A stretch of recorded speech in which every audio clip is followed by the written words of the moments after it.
Tem uma coisa que ninguém te conta sobre levar tiros no avião. Não é o barulho. Não é a dor.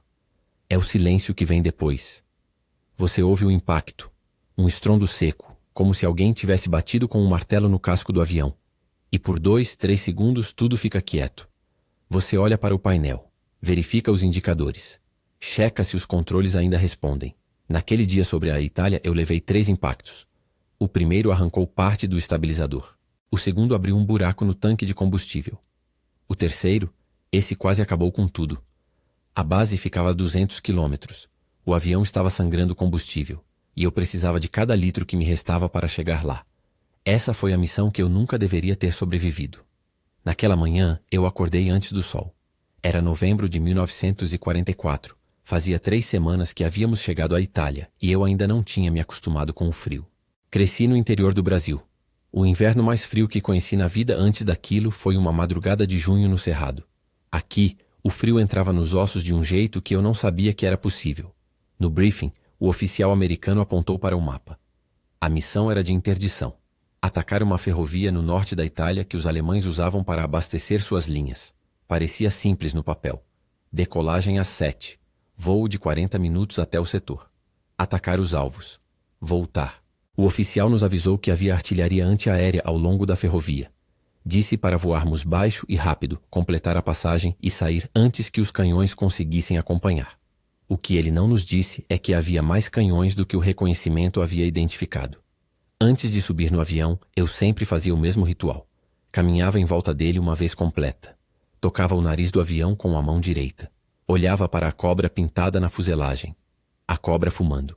Os alemães haviam dito que cobras fumariam antes de nós lutarmos, então a cobra ia fumar.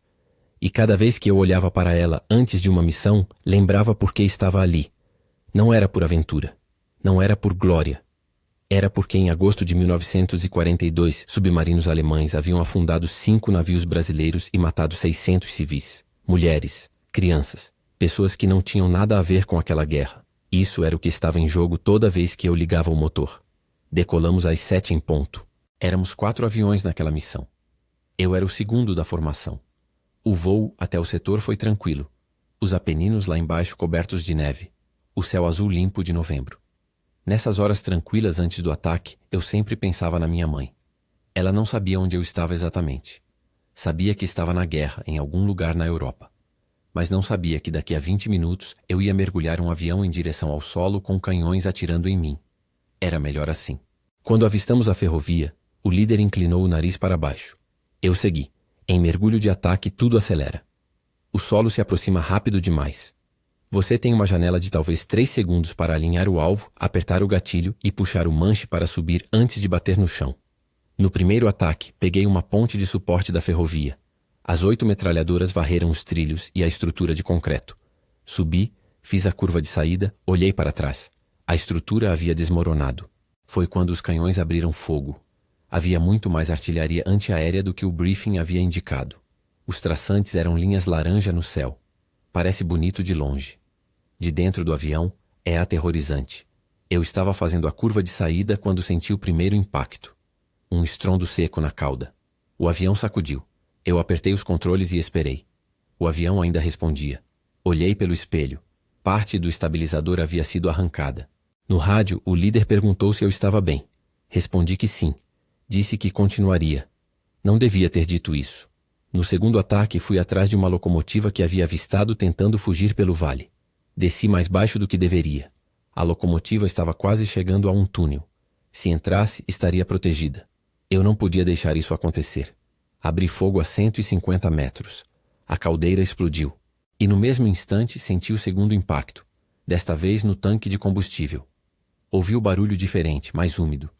Olhei para o indicador de combustível e vi a agulha começar a cair. Combustível vazando. Estabilizador danificado. A base a 200 quilômetros. Qualquer piloto sensato teria saído da missão naquele momento. Não fui sensato. Havia um depósito de munição que o líder havia identificado. Se destruíssemos aquilo, as linhas alemãs naquele setor ficariam sem reabastecimento por dias.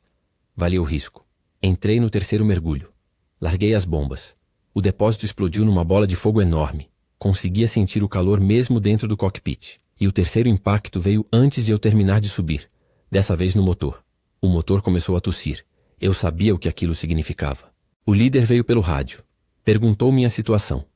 Eu disse a verdade. Motor instável, combustível crítico, estabilizador danificado, mas o avião ainda voava. Ele disse para eu considerar ejetar. Ejetar sobre o norte da Itália em 1944 significava cair em território alemão. Eu tinha visto o que acontecia com pilotos capturados. Disse que ia tentar chegar. O que se seguiu foram os 40 minutos mais longos da minha vida. Voei o mais alto que consegui para economizar combustível, mas o motor tossia a cada variação de velocidade e eu não sabia se ia aguentar. O indicador de combustível estava no vermelho. O estabilizador danificado fazia o avião querer capotar para essa esquerda. Eu tinha que compensar com o manche o tempo todo. Meus braços estavam doendo de tanto segurar. E então, no horizonte, avistei a base. Não fiz o procedimento normal de pouso. Com o estabilizador danificado e o motor falhando, não havia tempo para assistir a aproximação padrão. Entrei direto, mais inclinado do que deveria, mais rápido do que deveria. A equipe de emergência já estava na pista. Vi as luzes do caminhão de combate a incêndio. Quando as rodas tocaram o chão, o motor morreu completamente, sem combustível. Deslizei pela pista num avião sem motor, freando com tudo o que tinha. O avião parou. Eu estava vivo. Quando desci do avião, minhas pernas não estavam firmes. Um mecânico veio até mim e ficou em silêncio olhando para o avião. Depois virou para mim e disse que contou 11 impactos de projéteis. 11. Eu havia sentido 3 durante o voo. Os outros 8 eu nem sabia que tinha levado. Naquela noite, deitado na cama da barraca, fiquei olhando para o teto. Pensei nos 600 civis que morreram nos navios afundados, nos soldados da FEB que estavam nas montanhas congeladas enquanto eu dormia num colchão. Pensei na cobra pintada no meu avião. Na manhã seguinte, peguei outro avião. Era o que precisava ser feito. Esse foi um dos depoimentos de pilotos do Sentapua que pouquíssimos brasileiros conhecem. Esse canal existe para que essas vozes não desapareçam. Se você chegou até aqui, inscreva-se. Ativa o sino. Tem muito mais por vir.